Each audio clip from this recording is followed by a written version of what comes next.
Today I'm joined by Dave Simpson. Dave is a guitarist, a teacher and a massive John Frusciante fan. His videos on YouTube have over 36 million views, and today we talk about breaking out of the box when it comes to playing lead guitar all across the fretboard, what Dave does to get out of plateaus on guitar, and we also talk about a bit of gear. If you want to find out more about Dave's guitar world afterwards, you'll find everything you need in the link below. All right, Dave, thanks a million for joining today. How are you keeping? Not too bad. Yeah. How are you? How's things? Good man, keep well, keep well. So, we're going to have a quick little discussion today around guitar. I had a question that came in from a member. I'm going to ask that, and then I've also been checking out some of your videos, so it'd be pretty cool. I'd love to get some insights into why you do what you do, and also some things around lead guitar. Cool. So, I'm going to start with the first bit of a question. It was basically like advice. Guitarists often talk about hitting plateaus when they play. Um, what have you done to overcome that in the past, or what advice have you given to others on overcoming plateaus on guitar? My main advice when you kind of hit that wall, because everyone does. If you think you won't, you're mistaken. It's going to happen.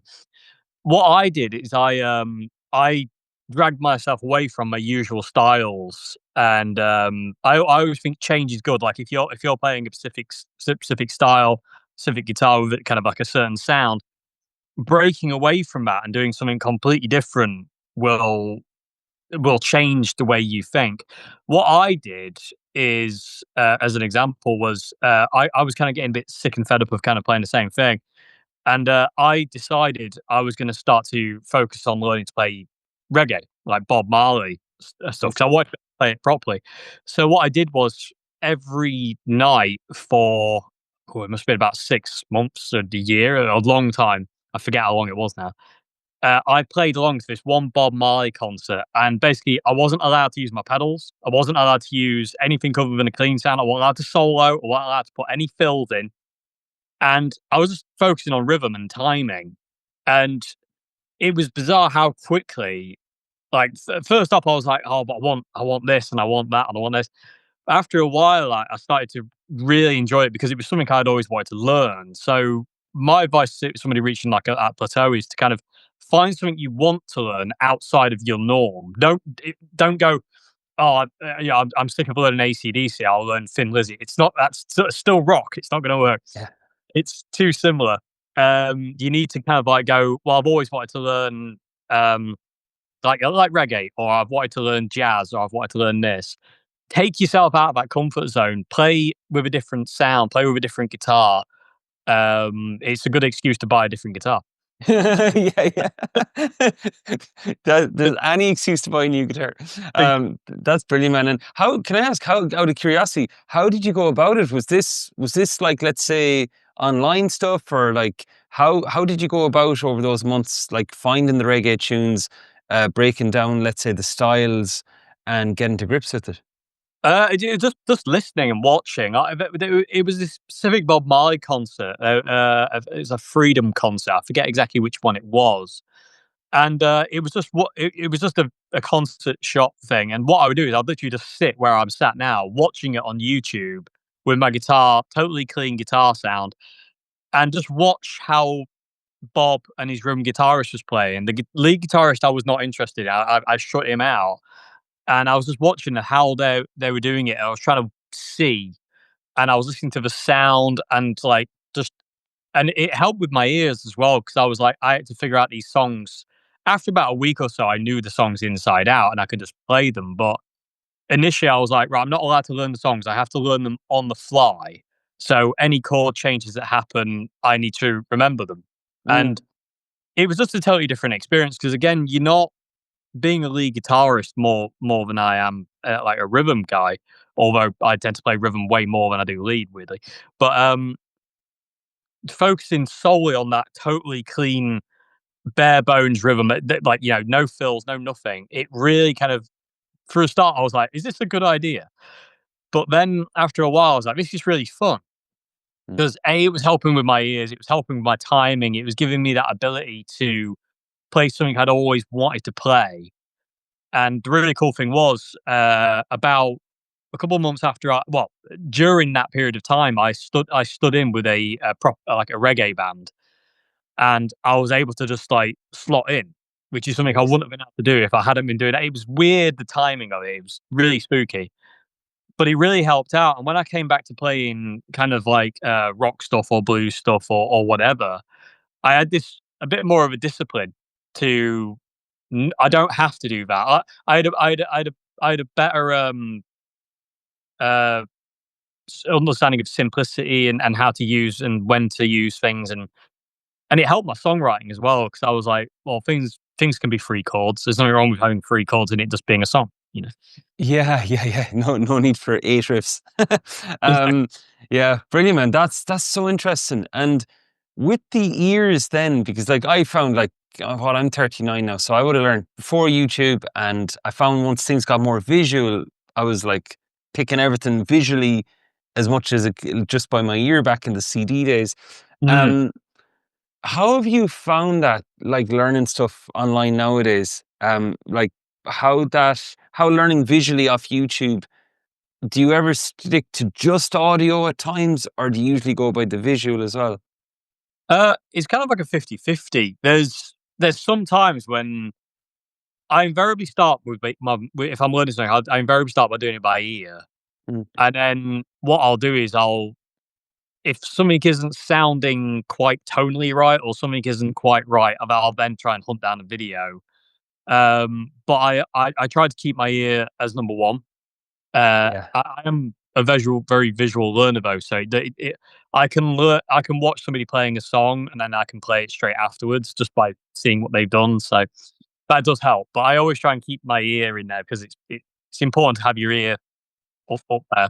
Yeah, yeah, no, definitely. No, I'm only asking because even when you think of tuners nowadays, like Joe, back in the day, the fifth fret tuning method, and now there's apps that are all visual. And no, Yeah. I often think about that. So that's awesome. So, and you've the superpower of being able to play any song you see. That's so cool. Yeah. Um, and how, let's say, with the fretboard, like when it comes to lead guitar, like open chords, people are on the open position first three frets. And then when they get into lead, if they go on Mm. YouTube, it opens up the entire fretboard if they're not careful. And like you freedom to play all over the fretboard. What what you reckon would be the first steps in somebody getting on their way to unlocking the fretboard? Um, 5 position of pentatonic. Well, I say 5 position of pentatonic, but music theory, I have a bit of a battle with because when I was been well when I went to people to kind of like talk about theory and this and to try and understand what I was doing because I just taught myself. I never had a Mm, teacher. People are always saying, "Oh, you're doing it wrong because you need to start from like if you're in E minor, you need to start in G major. That's your first position." And I was like, "But I'm a rock guitarist. We don't do major. We do minor." And the cage system never worked for me. I couldn't get my head around it for love nor money and loads of other things. So what eventually I did is I developed my own kind of thing of going, right, well, position one is minor pentatonic. And then I found these extra notes inside that I could use. And I started putting my own map together on the neck and unlocking it as I go. And then I've been able to move it around.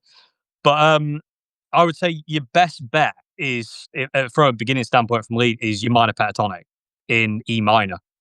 You can't go wrong with that scale. It's the epitome of rock guitar playing and lead in general. If you learn that scale and you learn to move it around the neck into different keys, because you only need to know, in my world, you only need to know the low E string, the notes mm, from E to E. I don't know the D, G, B string. I don't know the notes of them, but I know my low E and I know how to move things around.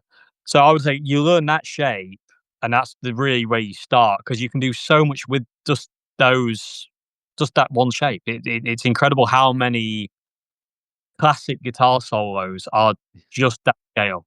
Yeah, it's outrageous. yeah, no, definitely, yeah, and especially for doing bends and everything, and that's fascinating that you said about the string names. But like, I do see that all right, where players might ask me, they'll go, you know, how do I learn all the notes to fretboard? And I'll say, but what are you going to do with all the notes to fretboard? And Yeah, like, Joe, it's kind of, I don't know, are we conditioned from school to think that if we remember the letters and the names, that it means we've learned? But then you get a player who can just solo and use it, which is what people want to hear. exactly. Um, so I gotta ask you about John Frusciante. So you're a big John Frusciante fan. Yes. Yeah. Brilliant. Tell me, where did that start? I haven't dipped into the videos. I just see there's videos, and I know in your upcoming community that there's going to be a really cool module on John Frusciante in it. Yeah. So where did that all begin? John came about in about 2002, 2003. But I was round at somebody's house. And By the Way had just been released, and their music video was on Kerrang TV. And I just remember that at the time, I was just getting back into music. I hadn't listened to music in decades for personal reasons and stuff like that. Yes. And I was just sat on this sofa in this massive, like really nice house. And By the Way came on the TV, and it was different to kind of like at the time everything that was going on, everything else that was there. And I was like, "What is that?" And it just caught me. And then I taped it off the top 20 on a thing. I was like, "Oh, right, quick, right." I missed the beginning and all that kind of thing, as you normally do. Mm. But I didn't know who he was. And then my brother said, "Oh, there's a Top of Pop special on that band you like, Red Hot Chili Peppers, on TV tonight. We should have a watch." So at 6 o'clock, it was just like a little promotional thing I did on Top of Pops for the By the Way album, and I recorded it on VHS just in case, and I'm glad I did. Yeah. And they played like By the Way and like Can't Stop, and then I heard them play Under the Bridge, and I was like, I need to know who this man is. I want to play like him. And then I got a guitar magazine with him in it, and found out his name, and started to kind of really. It was just that kind of thing of like total like, wow, what is this? This really gets me. This really appeals.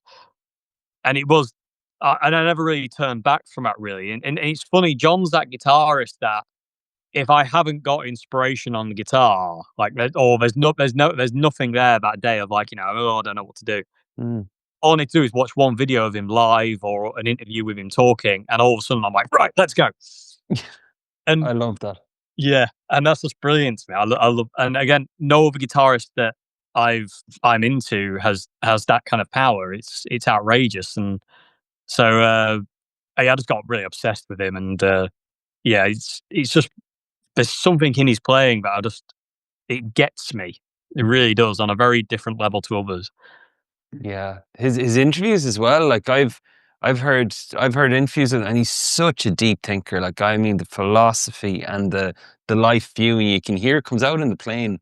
Yeah. Um, I gotta ask you then, with the technique, then like you're in a fascinating position to teach on John Frusciante, because you could line up five guitar teachers. I'll put myself in the lineup, and I could teach the notes of, let's say, the solo of the Zephyr song, Hmm. but the notes are only one part of it. Like what insights have you gained, Dave, from the deeper study of John Frusciante? Oh, loads. There's mate, we'd be here all day. But there's tons like that. His lack of vibrato when he plays is an interesting one. He does semitone note bends as well, which is it's a full tone bend is really really cool. But I've John does these semitone bends, Mm. and he also uses parts of the neck that usual rock guitarists wouldn't use, like the E, A, and D string after the 12th fret. Guitarists don't really use them, but John does a lot. And he has these certain techniques and this expression, and it all comes through sound and tonality and this smoothness. He can be really aggressive as well, but Yeah. there's all sorts of emotional things that you can get from his playing of that you can incorporate into your own style, like certain bends, not having to vibrato every note, tonality wise, note choices. He uses pentatonics in a very different manner to say like Jimi Hendrix or Roy Gallagher or anybody. He's got very very um, melancholic kind of note choices, very sad. Like Mm. there's always this overwhelming sadness with his playing. It's a bizarre thing, and I don't know any other guitarist. The closest I can get to that is Peter Green, but Peter plays in a more aggressive Mm. sadness kind of thing. Gently, it's like whisper to a scream. It's different to John, but his tonality is different. John's got this. It's a thingy voice, especially his lead stuff. It sings. because of the pedals he uses, you can't stop. No pun intended. Yeah, very good. Yeah. Oh, he's a ton of pedals. I won't sidetrack us too much. I have the 1976 Boss Chorus Ensemble CE1. Amazing. Oh Love it. man, I got it. Oh, I think it was my 21st birthday, so 18 years ago. I got it Mm. for like 300 quid, but it still works.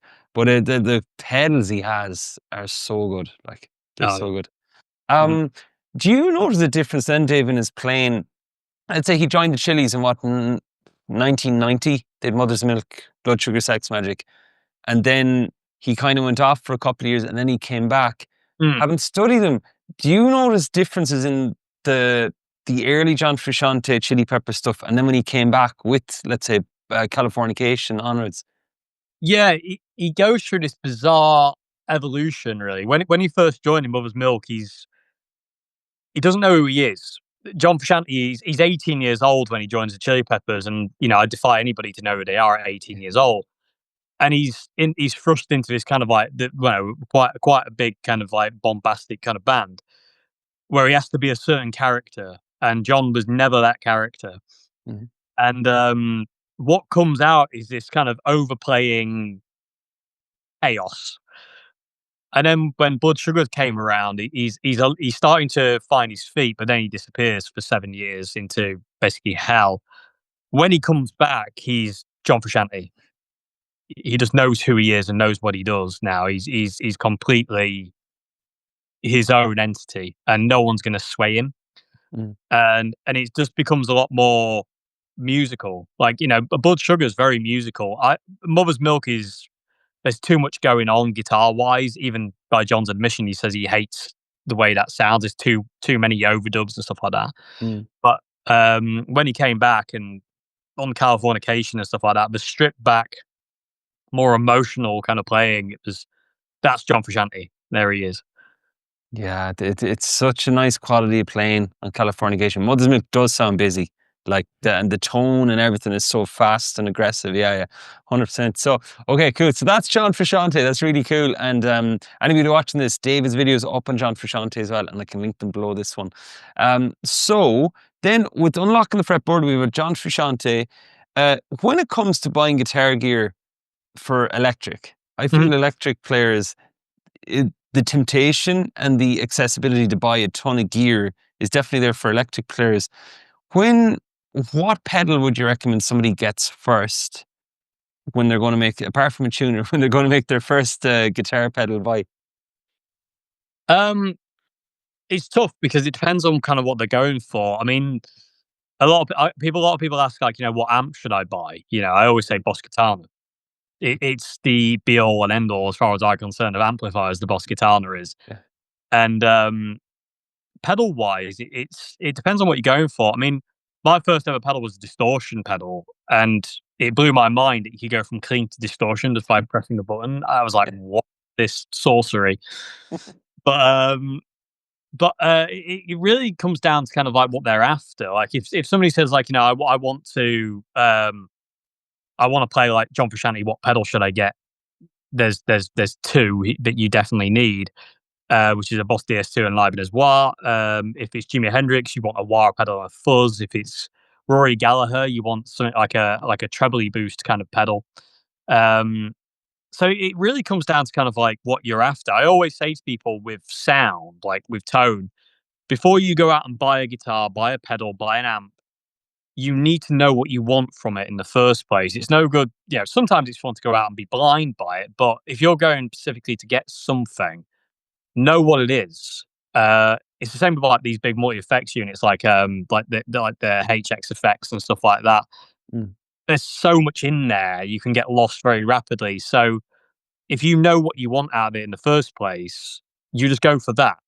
And then it doesn't matter about you don't get option paralysis. And if you go, well, I really want a Strat or I want a Les Paul, and you go and look at them, then you're not going to get sidetracked by the Telecasters over in the corner. Yeah, yeah, exactly. Oh man, yeah, it is interesting, isn't it? Because sometimes you can buy the pedal and just switch it on, play a bit, switch it off, and go, okay, I think I need another pedal now. The sort of the buying spree can continue. Um, and how with electric? Do you play any acoustic? I do occasionally. Acoustic is more songwriting kind of tool. Got it. I use it to. I invariably write on electric guitar, but to find the right key for my voice and the key for the song, and also order, I go straight to an acoustic guitar for it because there's something about it that just the stripped back nature of an acoustic guitar and the way it sounds that it finishes the songs all the time, and it so acoustic is kind of more of a in the studio songwriting tool. I don't really play it a great deal. No, it's fun, but I can't put distortion on it. Yeah, I gotcha. And do you play electric always plugged in then, or do you practice it a lot plugged out? Kind of both, really. Depends on how I feel or what time of the night it is. Fair enough. Okay, cool. And then let's say, with the electric, because I'm asking questions that pop up here based on what we've talked about. With electric, and you have the pentatonics around the fretboard, did you ever then get to grips with the different caged shapes? Because John Frusciante would use one or two of them, or is it more so that the pentatonics and the cage, you kind of kept those as two separate worlds?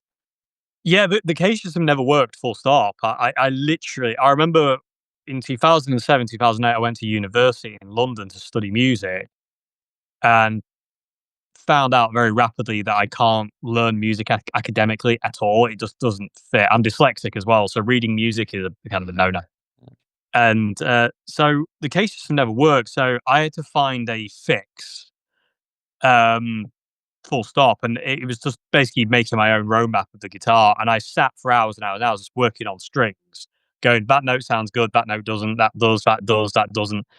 And I basically did this for about a month, just sat, just figuring it out. And then I would learn up and down. And then I got my own roadmap and different scales and extra notes. And when I finally went down to London to study music, and I was like, "What am I actually doing?" They're like, "Well, you're doing it wrong," and I'm like, "Am I?" Because it's worked out all right for me, but they said what you're doing is basically your pentatonic shapes, but these added notes aren't in there. I'm like, "Yeah, but I like them," and then they're like, "Yeah, but they're not there." I'm like, "Well, I'm not going to stop doing them." But it was this weird thing. Again, I've never been very good at sitting down and learning things from a certain. So I have to find ways that work for me because of way my brain works. So after I came back from London, I was like basically like, right, well, I'm just gonna do what I do, and I can't listen to certain things because it doesn't make sense to me at all. I had to find my own way. Yeah, no, that makes sense. And like, you're definitely not the only player in the world that way. Like, with, let's say, the reading and, let's say, following the establishment guidelines of these are the rules of soloing and you must follow them. And if you don't do Mm, it, you're doing it wrong. And like, when, like, John Frusciante didn't go to a guitar college, do you know what I mean? And it worked out okay for him creating stuff. And Hendrix, and I mm. always found that unusual. Like, when I used to read some of the older guitar magazines, how they'd deconstruct what Hendrix was at and say he's doing this thing here, and he probably didn't have the language for it. He probably did because it just sounded good and felt good, you know. Ex- Yeah, yeah, and and that's literally what I've always gone by since I kind of left London, and even before that, I was like, I know what I do works for me. Yeah. I like the sound of it, and through showing other people, the way I teach and the way I what I can teach and how to learn, it won't work for everybody, but that's normal. You know, not everything work. There isn't one tried and true way that everything will work for everybody. Not everyone can like everything. Not everyone works in the same way. But a lot of people do like the certain things that I see, and they go, "Oh, that makes sense to me," and I'm like, "Hey, I'm not alone." Building the tribe. Exactly. Yeah. No, it is fascinating, like, and that's really cool. So you've used this roadmap then with students, because the whole theory thing is like it's not for everybody at all, and people get bogged down in being able to recite theory but not play what it says. So how have your students found the roadmap then when it comes to their own guitar journeys? It's opened worlds to them. To use their words, it's opened kind of worlds to them. It's opened the neck, opened the guitar up completely. Because as soon as I, I always like talk about like I always kind of like compare the guitar neck to a PA desk. A PA desk when it's got like 24 channels looks really daunting. But the thing is, it's only 24 of the same thing. So if you learn one channel on a PA desk, you've learned the whole thing. And the guitar is exactly the same. You learn the scales in one position, you learn how to move them around because the shapes never change. You've learned every key. So it doesn't matter what somebody says. If you go to a jam and they say, "Oh, we're going to play in C sharp minor or C major," it doesn't matter what they say because you know where you are regardless because you've learned all the shapes. You know the guitar neck and you know what notes work. You know what notes don't work. You've got this onboard mental map, and eventually, what you can do is just turn your brain off and just enjoy playing. You don't have to think about it because you just know, and so it's that kind of thing, really. That's really cool because like when you get into that thing of like the roadmap, as you said there, and it's going by feel as well as the mental maps of it. That like if you're so cognitive, I find thinking about things and needing to link reasons for things up here. When you go to play with other guitar players, you're going to be in your head. You're going to Yeah, be doing like fretboard math instead of just feeling it. Like, oh man, this has been really cool, Dave. Look, I know you're busy, so I'm really thankful you've taken the time to chat today. And so oh, you've a community opening next month, or it could be this month by the time this goes out. And yeah, do you want to share a bit about it? I've been looking up to get a sneak peek. It looks pretty cool, like especially the playing the style of John Frusciante module looks awesome. yeah. Like I say, wherever it's going to be when this comes out, it's kind of like a side thing. But we're focusing on kind of like learning to solo unconsciously, which is something that people have been bothering me about for years, like saying, Dave, teach us how to do that. And I'm like, I don't know how. I do, but I'm scared of teaching. I'm scared of saying something wrong or teaching things wrong. So the soloing kind of thing is going to be the kind of main part of the course is teaching you how to span the neck, understand the neck in a way, the way I see it, and just kind of putting certain things into practice. Um, it's not so much theory as it kind of is, but it kind of isn't. I tend to stay away from going, this is a flat five, because it tends to freak people out. I want to keep it as simple and to the point as possible without it becoming overwhelming. Mm. And then obviously there's John Frusciante thing where I'm basically all things John. That's going to be out there. I'm going to be talking about like guitar tones, how to use pedals, how to dial in your amp. Basically, all the knowledge I've accumulated over the 24 years I've been playing guitar is going to be all there, basically on the course. I'm going to attempt to leave no stone unturned. I'm going to basically just kind of go, here's everything. Here's everything I've learned. Now it's yours.